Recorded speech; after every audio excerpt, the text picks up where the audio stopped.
Olá, alunos do primeiro ano, tudo bem com vocês? Espero que sim, que é a professora Lorena, e hoje a gente vai falar sobre o conteúdo teórico da semana 2 do PET volume número 4. Vamos lá!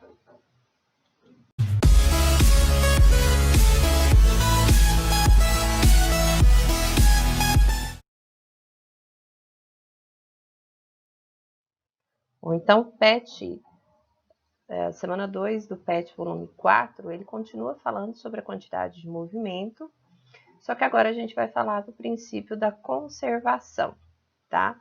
Vamos relacionar aí com a terceira lei de Newton, né? Relembrar aí ação e reação e reforçar esses conceitos. Bom, primeira coisa, muitas das leis e dos princípios da física se baseiam na sua conservação. A quantidade de movimento não é diferente. Então, vamos ver as regras, digamos assim, né? Que estão relacionadas à conservação da quantidade de movimento. Primeira coisa, a gente fala que em um sistema isolado. O que seria esse sistema isolado? Livre da atuação de forças externas. Então, por exemplo, quando eu tenho... Vamos pegar aqui. Quando eu estou analisando o movimento de alguma coisa, de uma caixinha que se movimenta sobre uma mesa, simplesmente, certo? Quando eu analiso esse movimento, eu levo em consideração todas as forças que estão atuando sobre ele, ok?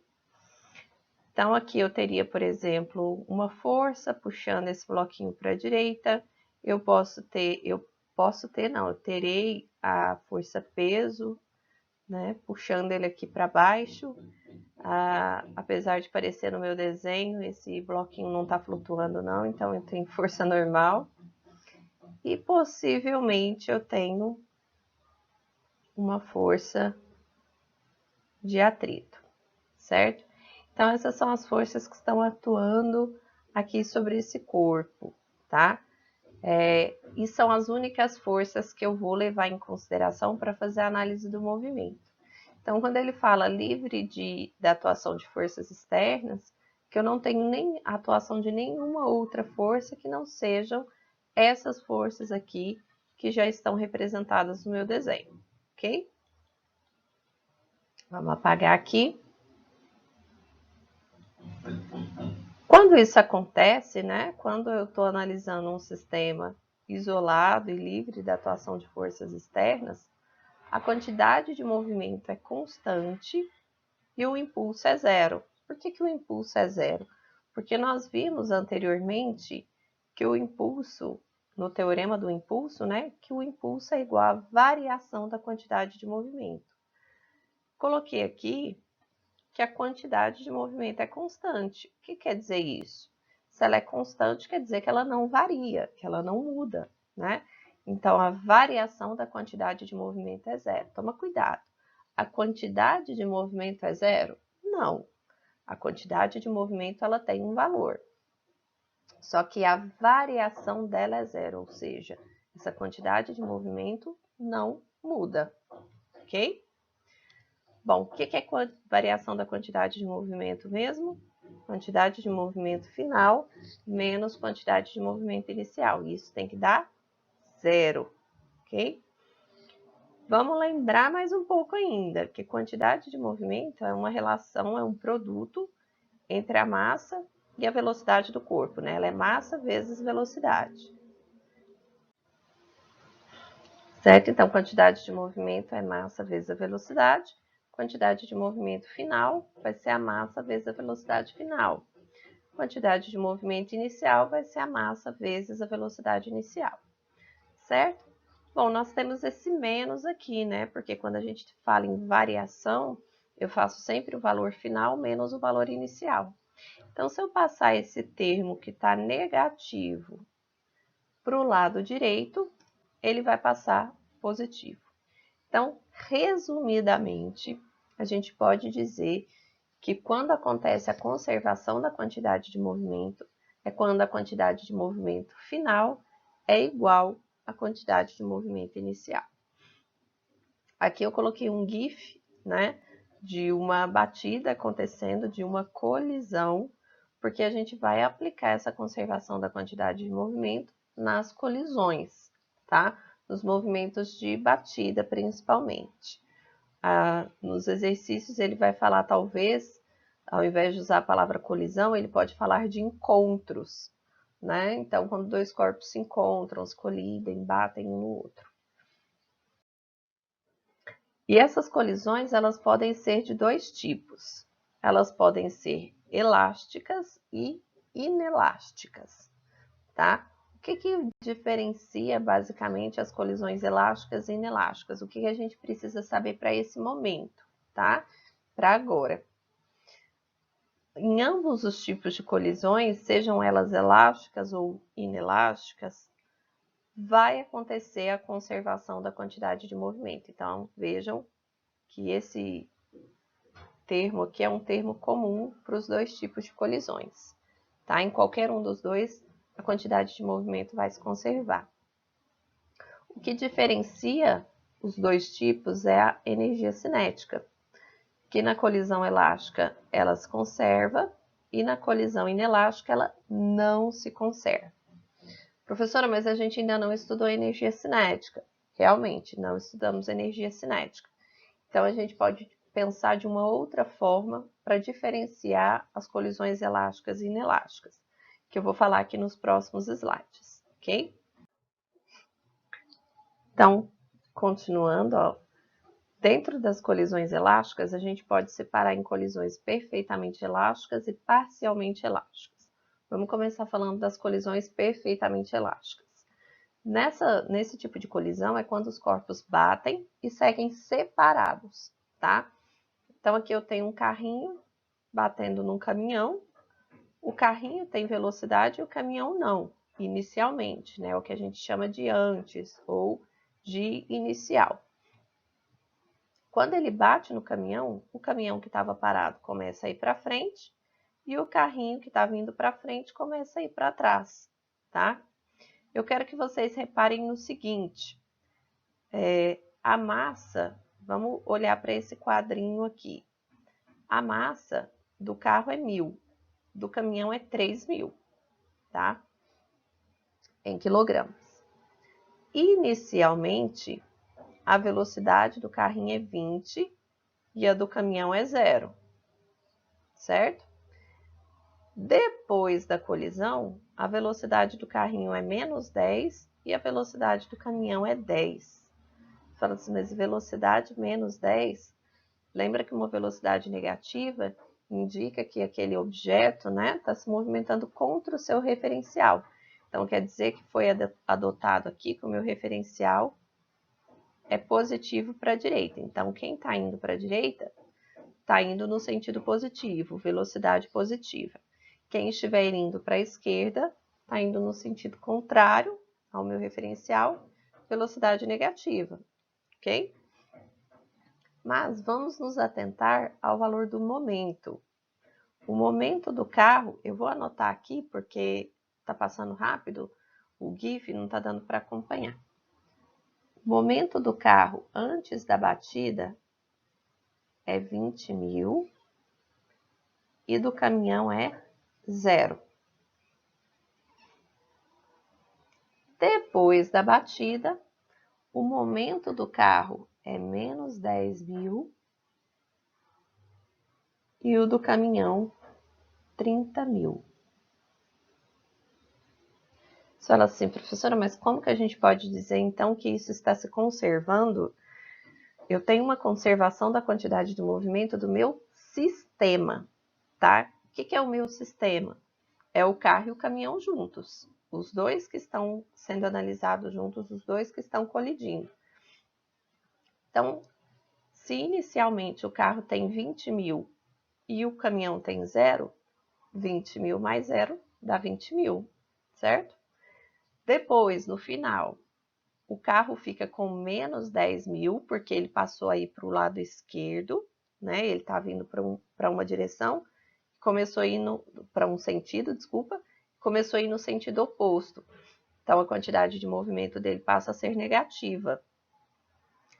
Menos 10.000 mais 30.000 dá 20.000 também, tá? Então, a quantidade de movimento está, sim, se conservando. A quantidade de movimento total do carro mais a do caminhão, tá? Então, na colisão perfeitamente elástica, é quando eles seguem separados e com velocidades diferentes. E uma colisão parcialmente elástica? Teoricamente, vai acontecer a mesma coisa, eles vão seguir separados e com velocidades diferentes. Mas o que diferencia uma colisão parcialmente de uma colisão perfeitamente elástica é a questão da perda de energia cinética, que é um conceito que a gente não viu ainda, que a gente não trabalhou, tá? Mas vamos pensar da seguinte forma. Quando dois carros batem, quando dois carros colidem, primeira coisa que você, se você não estiver envolvido na batida, é claro, né? Primeira coisa que você vai perceber é o som, é o barulho, né? Então, a gente tem uma dissipação de energia, a gente tem uma perda de energia na forma de energia sonora, tá? Então, a gente diz que a energia cinética ela não se conserva. Ou seja, é muito mais fácil acontecer uma colisão parcialmente elástica do que uma perfeitamente elástica, né? Dificilmente numa batida você não vai ouvir barulho nenhum, tá? Sempre vai ocorrer uma perda de energia cinética, tá? Mas muitas vezes a gente vai trabalhar com situações teóricas, né? Então, a única coisa que vai diferenciar uma perfeitamente de uma parcialmente é essa perda de energia. E por último, as colisões inelásticas. Numa colisão inelástica é quando os corpos seguem juntos. Então, eles bateram e grudaram um no outro e começaram a andar juntos. Se eles estão juntos, eles têm que ter a mesma velocidade, né? Pensa que eles estão grudados. Então, o carrinho bateu aqui no caminhão e começou a empurrar o caminhão, tá? Nessa situação, também vai ocorrer perda de energia cinética no sistema, tá? Então, a única situação em que não vai ocorrer perda de energia cinética é numa colisão perfeitamente elástica. Só de aparecer essa palavra perfeitamente, vocês já podem imaginar que é uma situação que ocorre apenas na teoria, né? No dia a dia, nunca vai acontecer uma situação perfeitamente elástica, tá? Sempre vai ocorrer um pouco de perda de energia, ou às vezes muita perda de energia, tá? Então, vamos ficar atento aos valores, ó. Novamente, a velocidade do carrinho era 20 e a do caminhão era 0. Depois da batida, vai ficar 5 para o carrinho e 5 para o caminhão, tá? Eles vão com a mesma velocidade. Mas por que a velocidade diminuiu tanto? Porque pensa que o carrinho estava se movimentando sozinho, ele tinha uma velocidade só para ele. Agora ele tem que movimentar ele e o caminhão. Ele não vai conseguir com a mesma velocidade que ele estava antes, tá? Mas novamente a quantidade de movimento se conserva. Ó. O carro tinha 20.000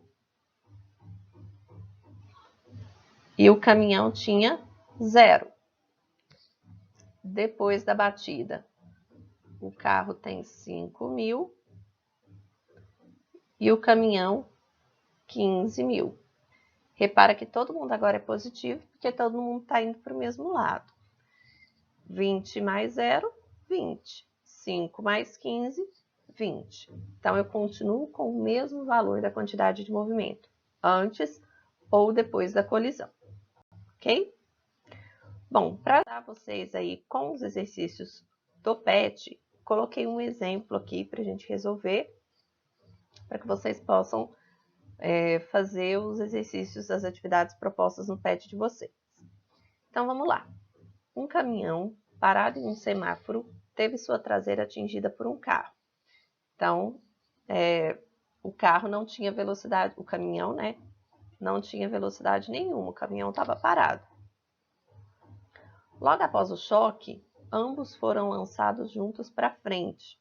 Opa, lançados juntos. Então, por essa informação, já posso dizer que é uma colisão inelástica.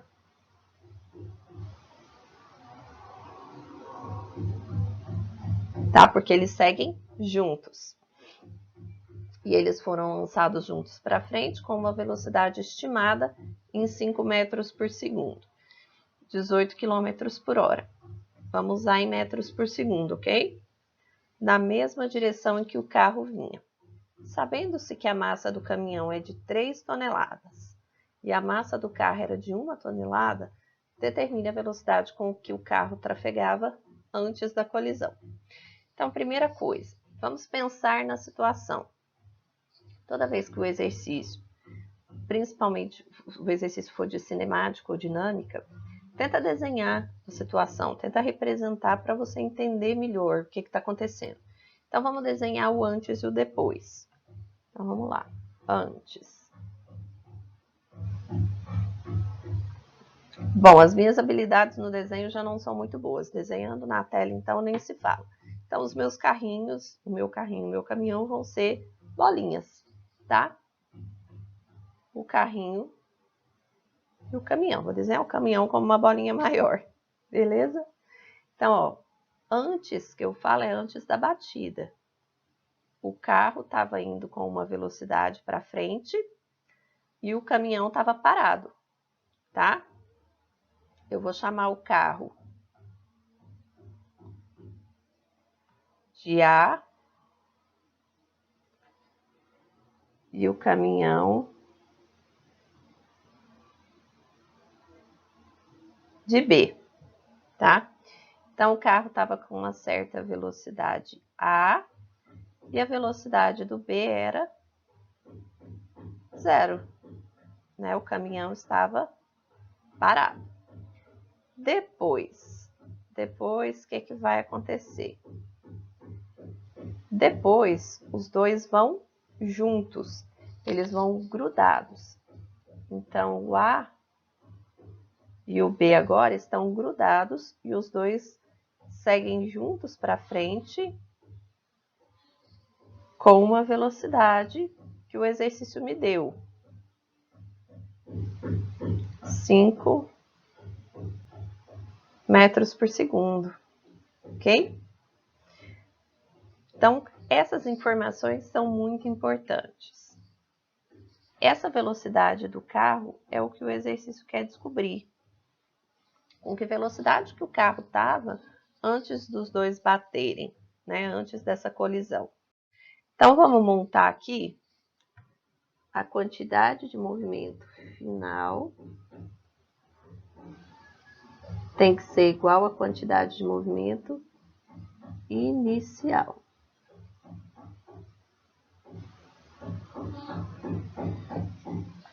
Certo? No final, vamos analisar primeiro o final. Quem estava em movimento no final?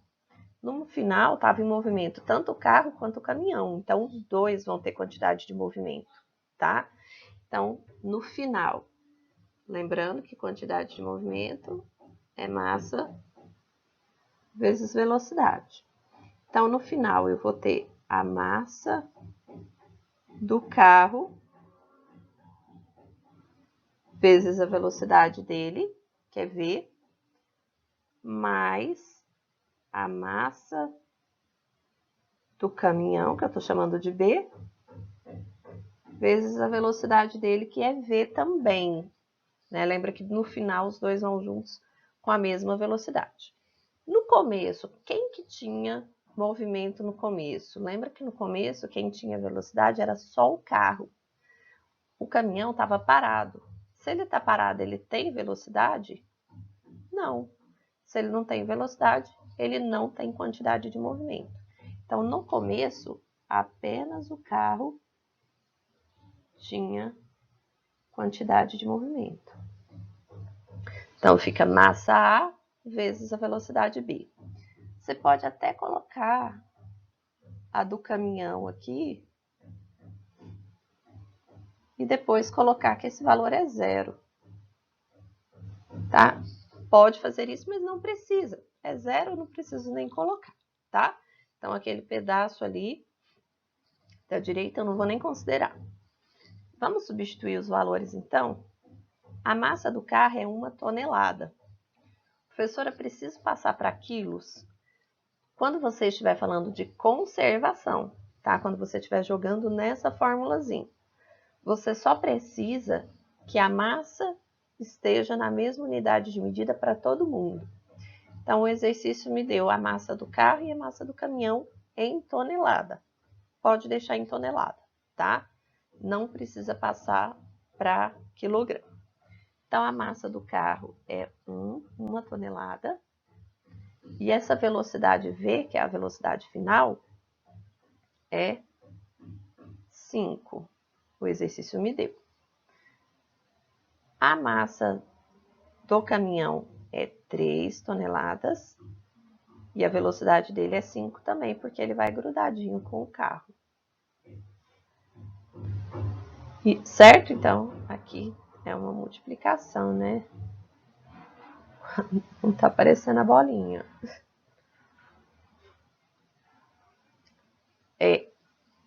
Do lado de cá, depois da igualdade, a massa do carro de novo, que é 1, e a velocidade dele, que era, não sei, é o que eu quero descobrir. Ok? Lembrando que esse pedacinho que eu não coloquei é porque dá 0, né? Se eu multiplico qualquer número por 0, vai dar 0. Então, esquece esse pedacinho ali. Então, vamos resolver. 1 vezes 5, 5. 3 vezes 5, 15. 1 vezes VA dá VA. Soma os dois. 5 mais 15 vai dar 20. Então, a velocidade que o carro tinha era 20.